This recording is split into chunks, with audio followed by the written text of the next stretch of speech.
Hello everyone and welcome to today's episode of Beyond the Mask. Today we're going to be discussing an aspect of Scream 4 that is long criticised, long debated about, and still crops up today as a topic regarding the production of Scream 4.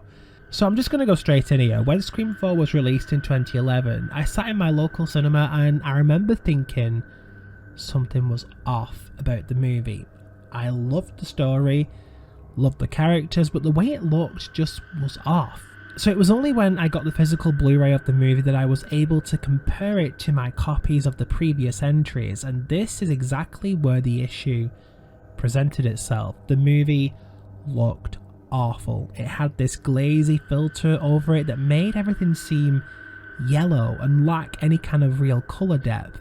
It was a trope at the time because I remember Harry Potter and the Half-Blood Prince having a very similar type of glow, and it's just awful. It strips the image of its natural feel. It creates this haze that makes the movie look more dated than it should be. Now, there are images that exist of Scream 4 without this filter. One of those images has worked its way online in the past week, and it has led to fans raising the issue of Scream 4's glowy filter once again. So, before I get into the main discussion about this filter, I want to give you guys some facts. Scream 4 was edited by Peter McNulty, and he famously edited 2009's The Last House on the Left and The Master from 2012.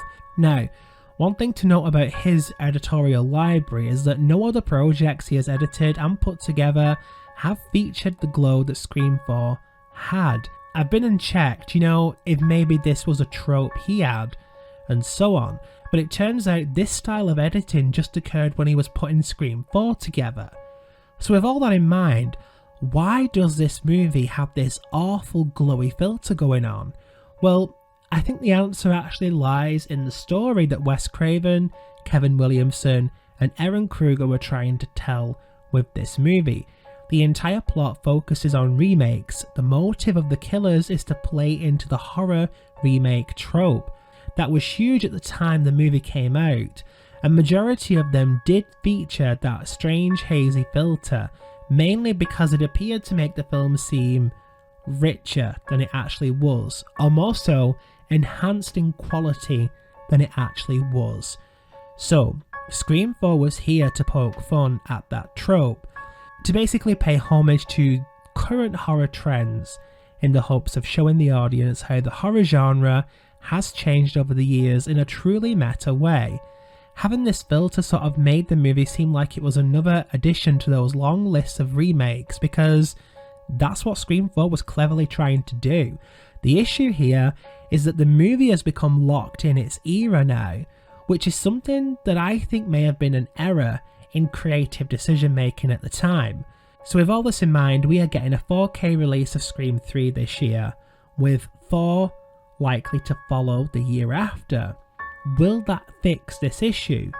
Personally, I'm unsure if creatives behind the remastering of this movie will A, have access to the original prints of the movie to remove the filter, or B, creatively decide to remove it. After all, Scream 4's filter was an artistic decision made by Wes and Peter McNulty at the time, and that decision means the movie represents what it was trying to express at the time.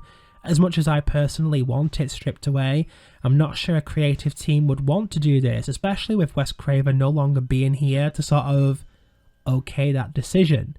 This was his decision, alongside Peter McNulty. Would it be considered disrespectful to remove it when Wes okayed it in the first place? What's more, with regards to the prints, Dimension Films have long been dissolved now. Despite the fact that most of the copies of their movies are distributed around, I think accessing a print like this and stripping that filter would likely cost more money than Paramount would like to put out on a remaster.